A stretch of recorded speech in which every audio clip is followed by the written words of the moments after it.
I will introduce our guest in just a moment. But before I do, let me tell you a little about Theresa Richardson. She's an intuitive healer.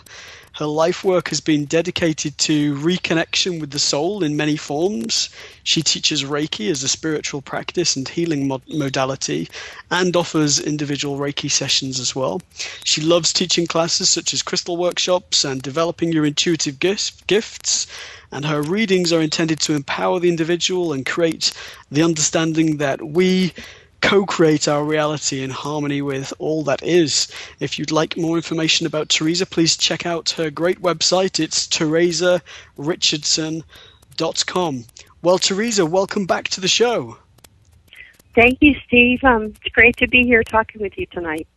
Wonderful, Theresa. We really enjoyed your last show, and I'm glad that you've been able to join us again. I know you're very busy, but it's just wonderful to have you here and to speak about psychic development. All of our listeners, whether they're listening live or listening to the archives, are generally very interested in psychic development. So I guess my first question, Theresa, is how did you first discover your psychic ability? Well, when I was 21 years old, I bought a book at a bookstore called The Education of What's the education? It was Seth Speaks by Jane Roberts, who's a psychic channel and who was working at that time. She wrote the book in the early 70s, late 70s, I guess. And anyway, it explained so much stuff to me that I didn't understand. It explained all these experiences that I had that didn't make any sense to me and were pretty scary up to that point. And as soon as I read the book, I was just like, oh, this is what I want to do with the rest of my life. And at that time, that was back in the late 70s, and we didn't have, like we do now, we didn't have the internet, we didn't have all these wonderful metaphysical bookstores and teachers that we have now. This kind of stuff was just starting to come into the mass consciousness, and it was really considered really radical and out there. So I had to do a lot of reading and a lot of research and a lot of practice, but I kind of evolved, I think, with the movement, which was really, really fun.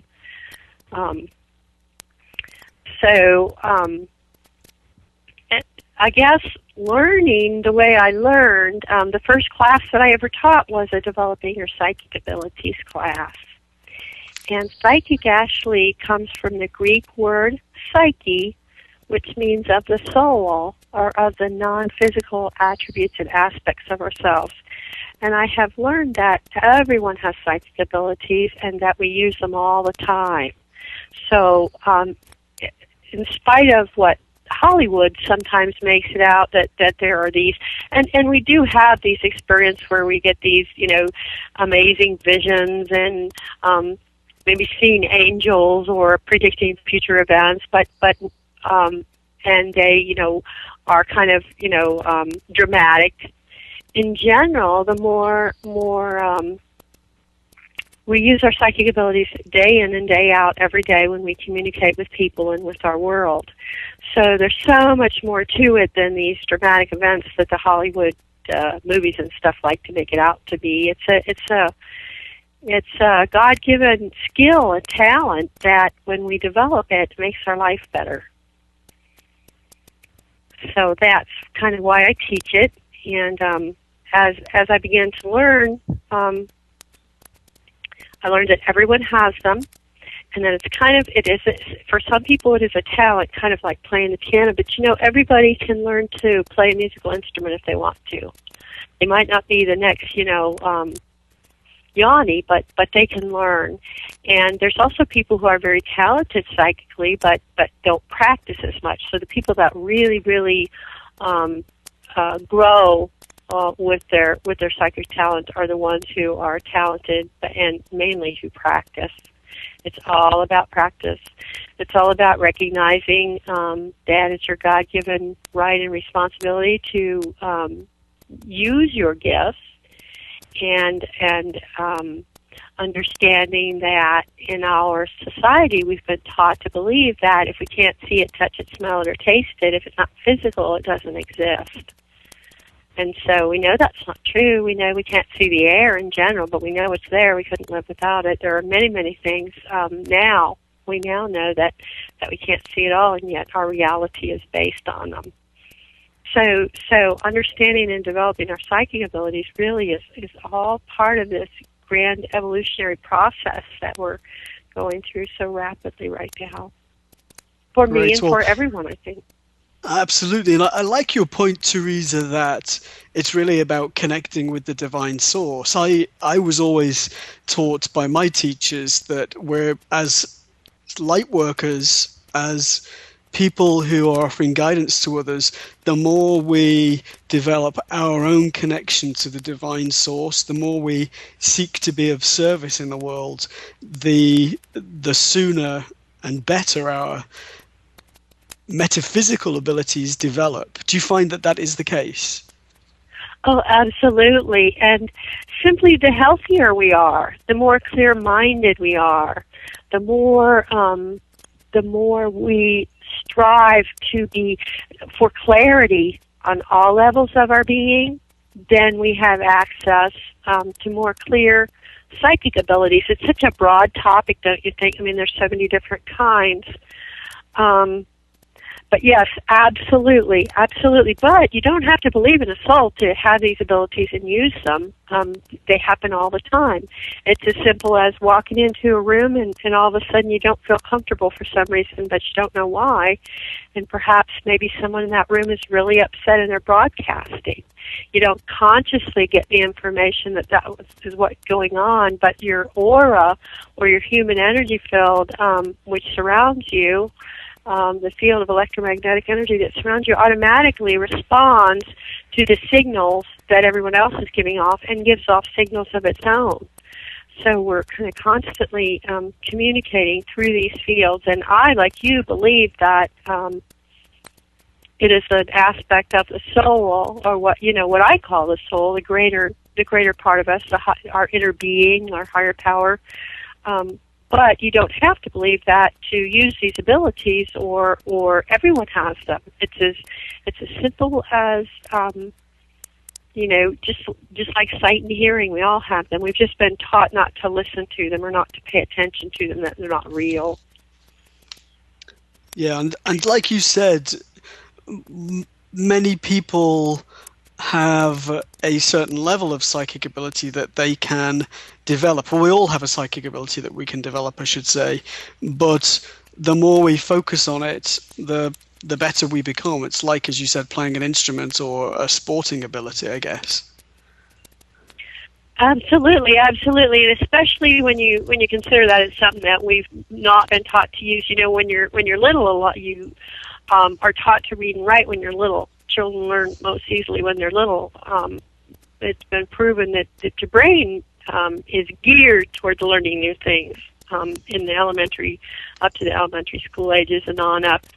But we aren't taught any of that. So by the time, as an adult, usually, or a young adult, you make up your mind that you want to learn this stuff, you've really got to practice. And to me, there's a couple of things that you really need to do to first of all, you need to learn some basic skills.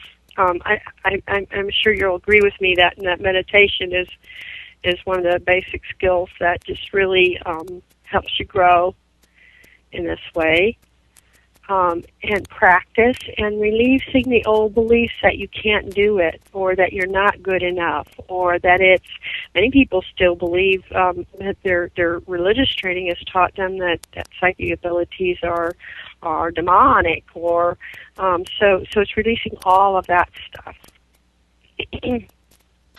And Theresa, can I ask you to explain to our listeners some of the experiences that they may have as they start to open up psychically? What do they need to look out for or recognize? Well, if you're actively pursuing it, the most important thing to me is that you set your intention to connect, because there's so many different kinds of psychic phenomena. Let's just say two, for example. Let's say the connecting of non-physical beings. You might be talking about maybe your relatives that have passed on, or you might be talking about what people call spirit guides, which are were evolved humans that are not in the physical right now, or ascended masters that are extremely evolved humans that are not in the physical right now. Or you might be talking something as simple as telepathy, let's say.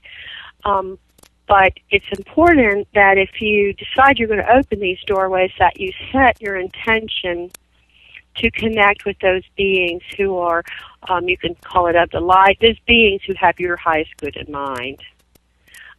Just because someone's deceased doesn't mean that they're any smarter than you are or I am. Just because, somebody's grandma passed on doesn't mean that she has valid information for you. So I always kind of teach people to do it doesn't have to be a prayer, but a prayer or an affirmation of some kind, always setting your intention to connect with those beings that are for your highest good, or that information that is for your highest good. It's kind of like it's like walking around a new territory. If you're driving around new territory and you're not sure where you're going and you want to get out and walk around and leave your car, you don't leave your car doors unlocked. You pay attention, you're careful, and you set deliberate intention not to be in situations that you can't handle, I think. So that, to me, is one of the most important aspects is setting your intention and basic protection. So let's say that we're working with connecting with people that are in the non-physical. You might have some dreams about maybe your grandma that passed away. Or you may actually, when my stepmother passed away, I heard her speaking to me very vividly, and she came to me and asked me to take and write down a letter to give to my father. And she told me information in it that I had no way of knowing, which kind of validated it for me. Those kind of experiences happen for you once you start practicing. What other kind of, the first really conscious and controllable thing that I was doing yoga, and I had been doing yoga, and I was running light energy through my energy fields, where you just kind of breathe in the light, and you breathe it through your body, and it feels real good, and it purifies your soul, and all of a sudden the earth started talking to me, and I could hear it very clearly. You can hear, and we've been taught that if you hear voices that you're crazy, or that's impossible, but really it's not impossible at all. It's your psychic information is going to come through senses that you're already familiar with. It's going to come in visuals that you can hopefully understand, visual symbols, or auditory language. It comes for some people in sentient impressions. One of the I'm sure you do this in your classes. One of the things I like to do in mine is have the students sort of scan each other's energy fields with their hands, and so you're receiving impressions through your hands, and it may be as simple as hot and cold, or you may actually receive pictures or hear information. So there's lots of different stuff that can happen. So it's so important that you set your intention. One of the first exercises that I learned after I had decided that I really, really wanted to do this, I got a tape. It was back in the days of the the cassette tapes from someone whose name is Dick Sutphin, who is very, very old now. But anyway, he had all these different practices, activities that you could do to help you develop your psychic ability. And you would listen to the tape, and he would take you into a meditation, and then where you would get very clear, you would run lots of light, you would get very relaxed, you would quiet your mind and your emotions and your body, and then you would try to draw what was going to be on the front page of the newspaper the next day. And the first couple of Sundays, we always got the Sunday paper, so the first couple of Sundays I tried it, and it was nothing that even remotely looked like what was on the front page of the newspaper. But the third time I did it, I actually drew what was on the front page of the newspaper, and it was very exciting. It was very fun. And it was simply a result of practice. But it's those kinds of activities that are kind of like playing chords on the piano that actually really harness your skills. The idea in developing your psychic abilities is to have conscious interaction with them, and I don't really like the word control, but basically you want conscious control. You want to be able to use them when you choose and to quiet them when you don't. So all kinds of fun things could happen. Wonderful. Well, Theresa, can you tell us also which tools a person might use in their psychic development? We've all heard of tarot cards and crystal ball. What do you recommend people start with in order to test their ability and develop it? That's a really good question, Steve, because I really do recommend that if you're wanting to develop your intuition, that you choose a tool, whether it's numerology, astrology, tarot cards, gazing, which might be a crystal ball. I really recommend that you choose a tool and get really familiar with it, because it's kind of like it's something that helps you build your intuition. I learned through reading tarot cards, but tarot cards take time to learn. Any of these tools, if you want to learn to be very good at it, tarot cards, numerology, astrology, it takes some time and some study. So you want to kind of get familiar with them and maybe try a few and choose the one that you're most interested in, because you're going to pursue, everybody's different, and you're going to pursue, you want it to be a joyful experience and something that interests you.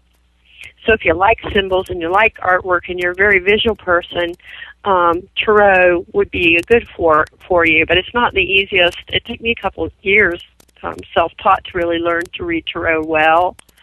Now we have a lot of card decks that are a lot more less symbolic and more.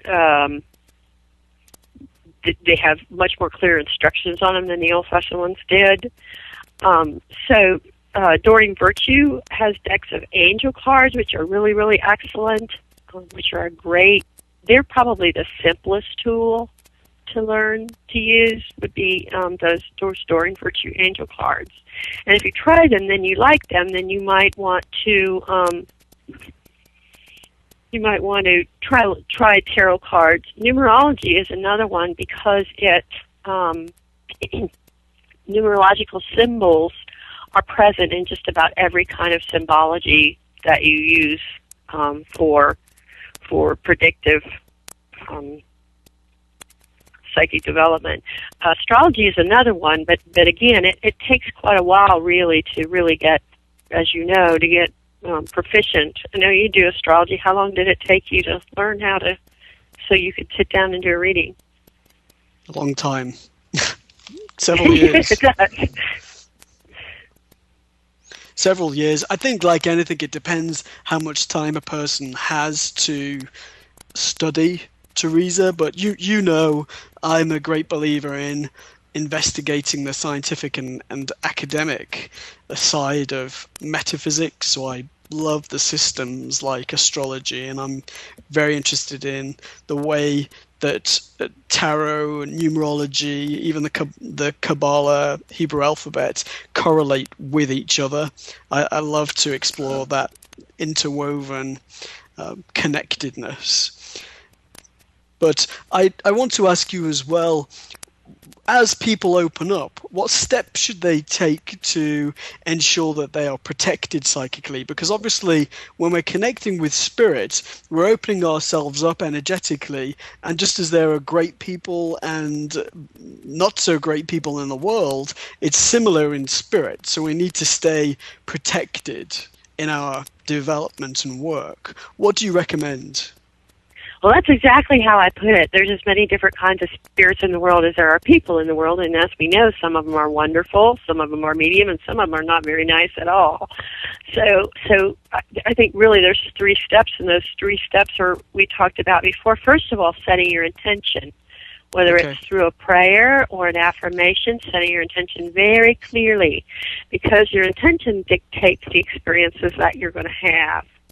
The second thing that I really recommend is grounding. Grounding is connecting in with the earth. I teach it through a grounding cord.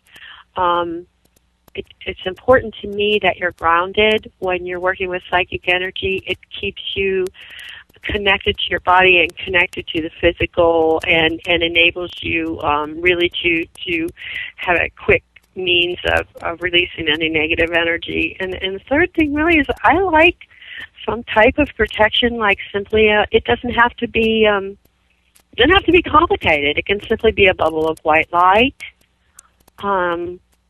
or something that strengthens your boundaries.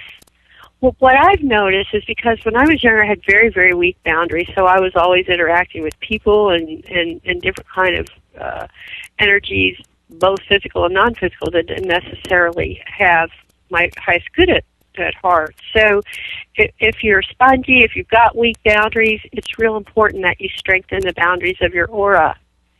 And you can do that by simply visualizing the boundary around your aura with a gold or a violet light. The powerful one that I did every day for 10 years. I put a pyramid of white light around myself every morning in the car on the way to work, because as a person who had weak boundaries, who was very psychically tuned in, I was more psychically tuned in than I was physically tuned in, so I was constantly receiving information I didn't know what to do with. So the development of boundaries and of having dominion over what you receive and what you don't receive is real important. So the strongest form of protection that I know of is a pyramid, and you visualize that around yourself. I hadn't heard that one before, Theresa. So visualizing a pyramid around oneself. Yes, a pyramid of golden white Christ light. Excellent. I'll say this slowly in case anyone wants to write it down. This is what I used for 10 years, and now I don't have to do it at all. Now my boundaries are very strong. But if you would have known me 30 years ago, you wouldn't have recognized me. People are always saying things like, "You're so grounded," and I just laugh. But so this little saying goes like this. It's called the Pyramid of Protection. And it's, please place a pyramid of golden white Christ light and the divine white light of the great I Am around me, and hold it at all times, strengthening my boundaries, protecting me from all harm, letting in and out only love and light.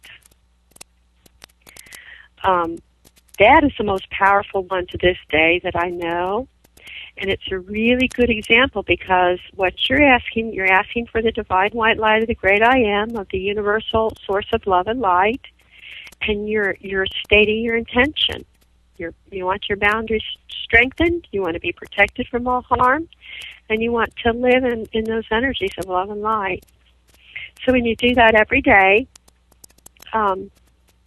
many people who are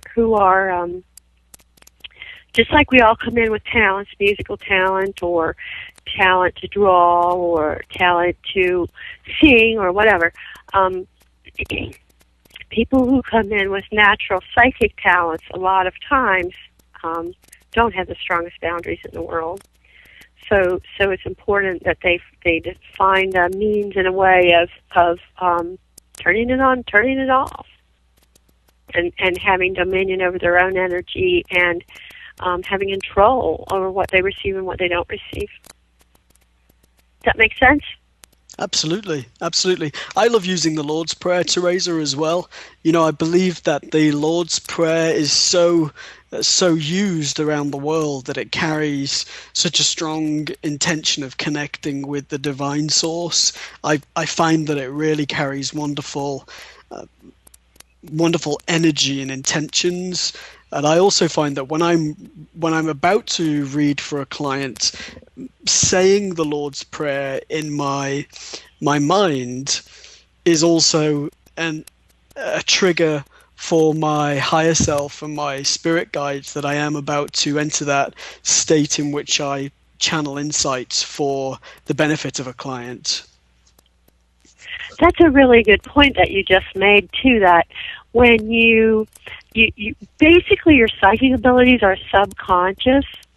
So the way that we train our subconscious is with certain cues, and when we repeat those cues over again, whether it's the Lord prayer or whether it's the prayer of protection or whether it's another prayer that you might say, when you do the same thing, for example, when I first learned to do readings, I would do the 9 breaths, 3 breaths up from the earth, 3 breaths down from the sky, 3 breaths up and down. As I was doing that, that was a signal to my body to relax, my mind to clear, and my emotions to quiet.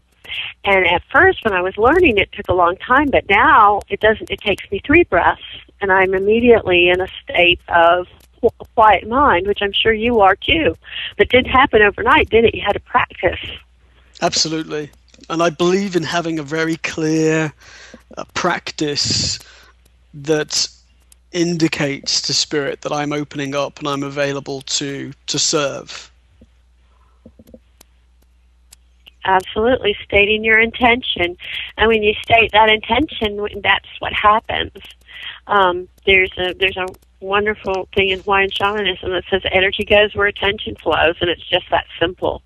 What we place our attention on is what we receive and interact with, what we vibrate with, whether it's for good or for ill. Absolutely. Theresa, I want to ask you, I know that you have taught many people to open up and develop their psychic abilities. Can you explain some of the frustrations people have or some of the blockages they have to overcome in that process? Because we're talking about working much more at that stage with the right hemisphere of the brain and trying at times to shift away from the rational, logical, masculine left hemisphere.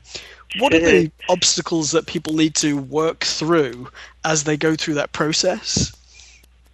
That's a really good question, Stephen. That's a really important point because it happens to everyone. There's a couple of things. First of all, this isn't real. Your closest connection, I believe, to spirit is your imagination. But we're so used to being told, we've been told over and over and over that our imagination isn't real. Oh, dream on. Oh, you're just dreaming, blah, blah, blah. So basically, when you start to practice, it feels like your imagination. Say, for example, you're drawing what's in the newspaper the next day to practice, let's say, very simple exercise. So what do? You imagine what you might see in the newspaper the next day. And so your first challenge, I think, to get over is the belief that the imagination is somehow not real. The imagination and the feelings are your closest connection to your divine self. So another for many people is that these they have been taught by early religious training that this for some reason is not healthy, or that it's against their early religious training for some reason. I'm not going to go into a lot of detail because I think everybody pretty much is familiar with that. But so getting over, even though intellectually they may be over their early training, there's still parts that themselves that are going, oh, using tarot cards are evil, or astrology is evil. It's not, it's not of the light. So getting over things like that, I think. The third one is believing that they're not worthy. I love to teach a class where we connect with the Ascended Masters. And the interesting thing about that is that people believe they're not worthy. They're not worthy to talk directly to Jesus. They're not worthy to talk directly to, say, Kuan Yin or the Archangel Michael, when that is the furthest thing from the truth. So a belief in their own worthiness is one of the hardest things that people have to overcome when it comes to those kinds of skills. It's okay for someone else to do it, but they're not worthy. And I think we've been taught, most of us, that unfortunately, we're working on overcoming that as a society, but most of us have been taught that we have to really, really strive and work and struggle to be worthy of good things, and the way to learn to use your psychic abilities is the exact opposite. It's releasing and letting go and allowing. So also that belief that we can release and let go and allow and just be, and our natural abilities will come through and lead us and guide us. Wonderful, Theresa. Well, on that note, we're going to take a short commercial break, Theresa, and then we'll continue our discussion about psychic development. A new era in psychic services has begun. PsychicAccess.com. You can connect with our psychic advisors by telephone or chat 24 hours a day, 7 days a week.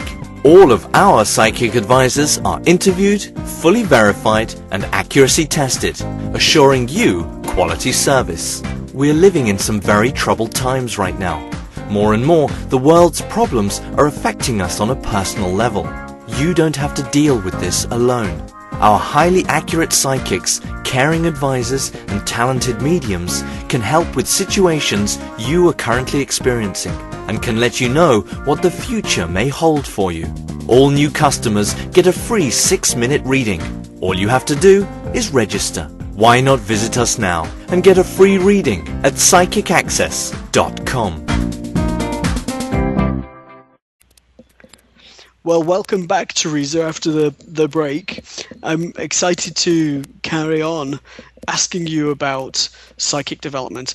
I want to ask you, Theresa, about, firstly, the most exciting psychic experience you had when you were fine-tuning your psychic ability. Oh, goodness. It was pretty exciting to talk to the earth when I realized that she was actually talking to me, and that she, again, now more and more people are understanding that the earth has a soul and the earth is alive, but back in those days, nobody taught me any of that. And to actually hear her speak to me with the most incredible love was probably a life-altering experience. Another really funny one, and I might have mentioned this the last time we talked, because we were talking about angels, but another really funny one, and this has to do with worthiness, was I was living in Florida, and I was out on my patio, and I was working, and I had been to see a lady who channeled Mother Mary. And she was a lovely, lovely lady, and her teachings were really good, and I really enjoyed the workshop. And I was raised Catholic, but had been lapsed for a long, long time, so I knew who the Mother Mary was. And I was sitting at my desk doing something, I don't even remember what I was doing, and all of a sudden the Mother Mary came to me and started talking to me. And because I was a lapsed Catholic, and I associated Mother Mary primarily with Catholic viewpoint at that time, I was like, oh no, this can't be. You're not really talking to me. You can't be the Mother Mary. Now I've really, really cracked up. And she said, oh yeah. She said, go outside. And I went outside on my front porch, and I am not lying. A bolt of lightning split the sky. And I was like, okay, I guess it's you. So, I think we can ask for confirmation, and I think that's a really good example of what we do. We don't believe that we're good enough to connect with these really powerful and loving and wonderful non-feeling, non-physical beings, when in reality, they are so ready and willing to help us. We've just got to open up to them. I'm trying to think of another. But yeah, that really happened. One time I was working with the Pleiadians, and again, I was like, oh yeah, sure. Now I've really lost my, now I'm really crazy. I think I'm talking to extraterrestrials. And I said, I need some confirmation. And they said, okay, go to the dictionary and look up Taurus. And I was like, okay. And I wrote that down. One of the things that I really recommend you doing when you're practicing is to write everything down, because when you do, you can go back and look at it later, and it's amazing. It makes the experiences more real. But I said, okay, so I went to the Webster's Dictionary and looked up Taurus, and what It actually, in the definition of Taurus in Webster's dictionary, was about how the Pleiades, that Taurus was close to the Pleiades.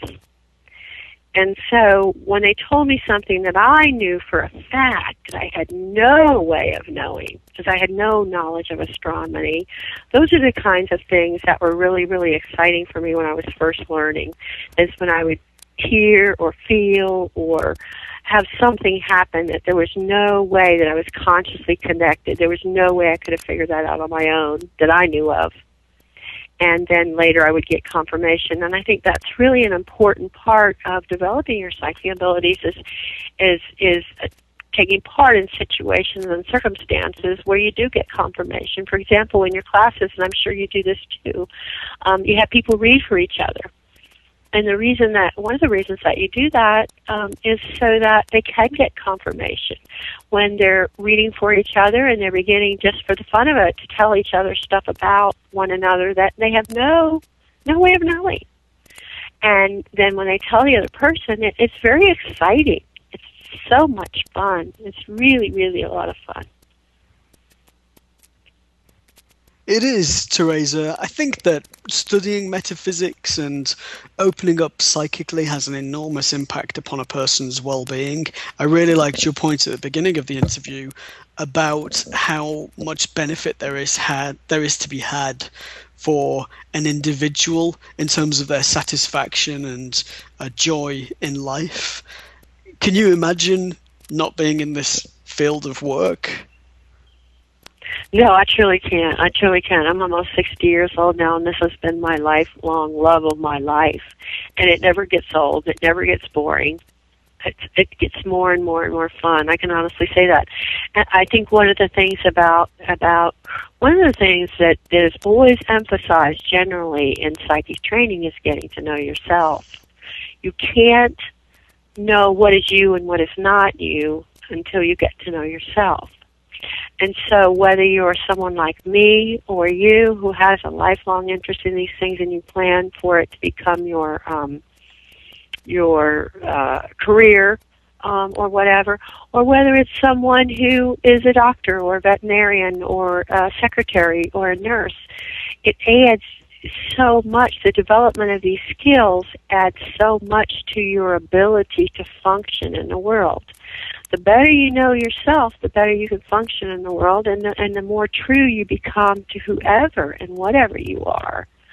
So if it's just a hobby or just simply, a summer class or whatever, or a passing interest, I don't know too many people that wouldn't benefit a little bit from learning more about themselves and how they process information.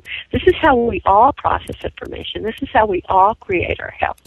We now know, and science is beginning to verify this for us. I shouldn't say beginning to, it's verifying it all the time, that we get sick in our energy field before we get sick in our physical body. We get sick in our non-physical energy field. Unless it's some kind of an acute accident, illness is always preceded by a disturbance in various levels of the energy body. For example, it's simply something as simple as the emotional body being overwhelmed by several emotional, more emotional difficulties that a person can happen. For example, in a year they might lose their job and get a divorce and let's say maybe even lose, have a death in the family. And the next thing you know, there's a heart attack. It's not because they're losing their job caused their heart to fail. It's because the repeated assaults upon the emotions and upon the emotional body caused the physical heart to fail. But it didn't start in the physical heart, it started in the electromagnetic field. So everything that we learn about ourselves and our non-physical energy bodies can make us healthier. We can, from looking at the non-physical energy body, we can diagnose our strengths and our weaknesses and aspects of our character that we can build on and that perhaps we need to work on. So there's so much healing that takes place when you begin to learn about the non-physical aspects of yourself. That's a great point, Theresa. People need to realize that everything that occurs in the physical occurs first on the astral plane within the spirit, soul, astral body, however we want to describe it, and that when we are in tune metaphysically, looking beyond the mundane physical world, or looking beyond the currently acknowledged scientific understanding, we can see much more, and we can receive insight that can prevent illness, or that can give us a heads up on what's coming in the future so that we can work to avert crisis and to embrace opportunity. It's a brilliant way of looking at it. I really like the idea of embracing opportunity. I think that's a great way to put it. Thank you, Theresa. Well, I want to ask you a little about spirit guides, Theresa, because most people are interested in their spirit guides. My primary guide's name is Arthur, and I used to see him physically manifest when I was a child. Now my connection with him is more telepathic, although I did participate in an incredible mediumship seance in Virginia on Sunday, and got to speak directly with him and hear his voice, and that I was able to record that. I'll play it for you sometime, Theresa, because you'll find it fascinating. So it was just an incredible experience to hear him speak again, and to hear him saying things that nobody else could know about me, to know that he's close, guiding me in my development, and present. Can you tell us a little about your guide or guides, and then how our listeners can learn about their guides? I'll be happy to. I want to say, just in confirmation of what you were saying about Arthur, there's such a wonderful transformation that occurs in our personalities when we realize that we're not alone, that we're always loved, that there always is someone right there to help us, and that we can ask for their help and we can get it. I think one of the first things we need to remember about spirit guides is they are here to help us, but they can't interfere in our lives without our request. And when you're talking about both spirit guides and angels, very rare occasions can they interfere. This is a free will universe. So I believe that when we come in as babies, we come in with a couple of guardian angels and a couple of spirit guides. A lot of times it could be someone in our family. It really has to do with what our soul contracts are and what we come in to learn and to do.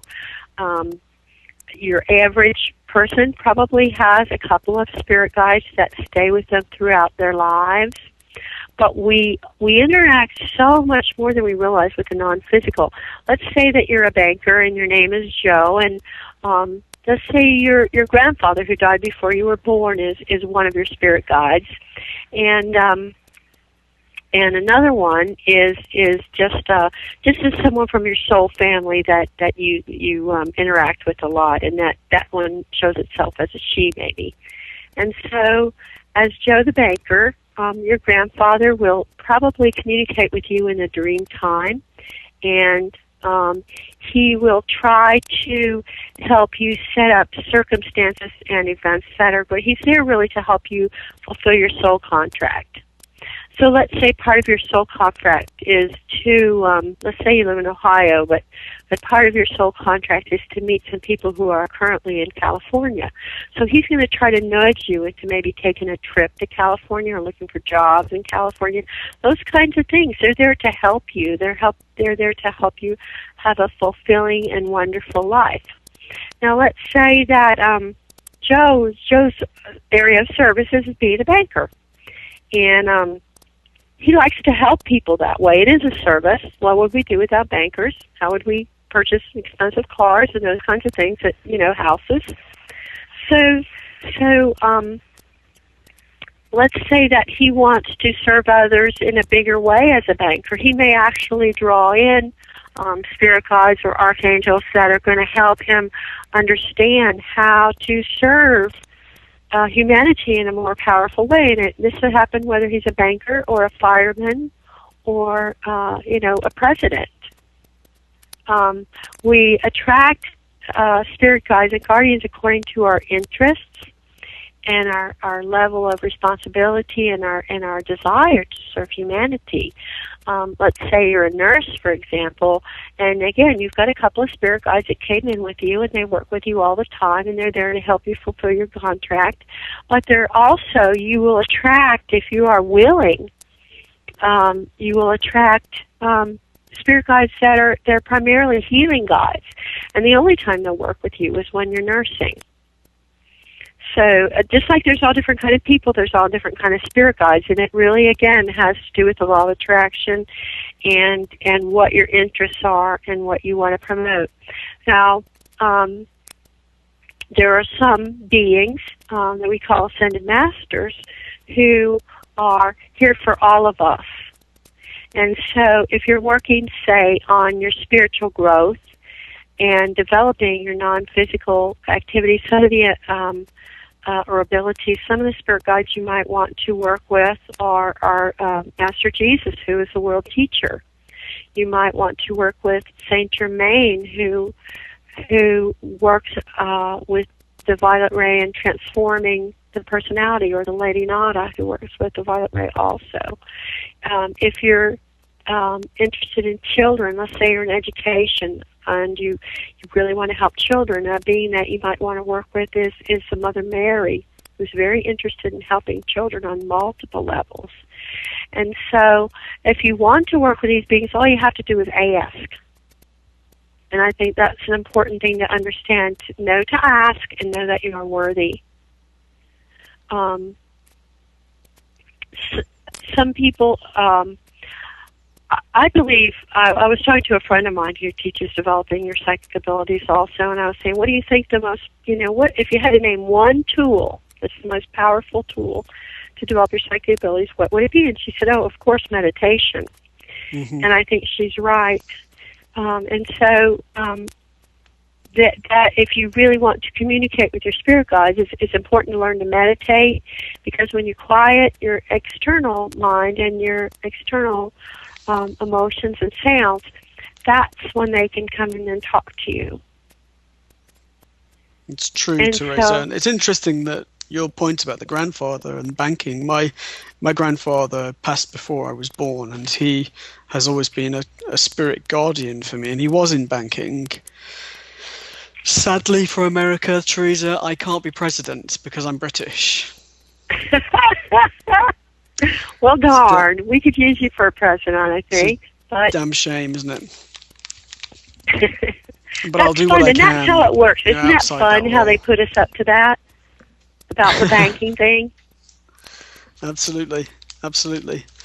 Well, Theresa, it's been great to have you with us again. I want to ask you just to tell us, what do you have planned for the rest of the year in terms of your work, and how can people find out more about you? Well, they can always get to my website, www.theresarichardson.com. And I'm going to be teaching some classes in the fall. I'm taking a little bit of time this summer. Maybe you'll confirm this for me, Steve. I've been getting 2013 is like a pivotal year for humanity. And so what I've noticed so far is that things are changing on a really, really deep level for almost everyone I know. All these spontaneous changes that we had no way of predicting are coming up, and when we allow them to be spontaneous and we allow ourselves to flow with them, they're okay. But if we try to control or plan to micromanage things, or what I've been noticing so far over the whole year is that when I'm in the moment, when I'm being spontaneous, things seem to flow really well. If I try to plan too far in advance this year, it just isn't happening. It just isn't happening. Things are changing all the time. And it's almost like you're kind of standing in some shifting sands, or things are not very solid. And so I want to encourage others to know that, if you're noticing that and you're feeling that, it's okay. It's happening to a lot of us. So I don't really have big plans. There are some things that I would like to do. I want to continue my work. I love doing readings. I love doing Reiki. I love teaching readings.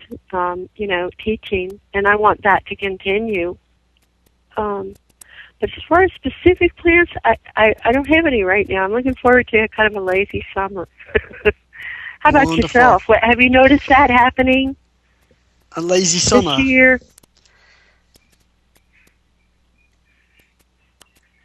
Are you still there, Theresa? Yes. Have you? I'm sorry, I didn't hear you. Have you noticed everything's kind of up in the air this year? Yes, lots of change, but exciting change. Things to embrace. I feel as though we're all getting signs about what needs to shift within ourselves, whether it's letting go of old behaviors or attitudes or just making changes in the way we structure our lives. Have you noticed that when you're present in the moment that everything just really, really flows and that you can manifest really, really quickly, more quickly than ever before? Yes, yeah, and you've seen one of the paintings I manifested, one of the Coral Polge originals. Mm-hmm. Do you remember that? And again, in this seance I attended, Coral Polge came through and spoke and said, Wow. were you impressed by how quickly I got you those paintings? And nobody there knew anything about it. It was incredible. Again, I'll play that for you so that you can hear it.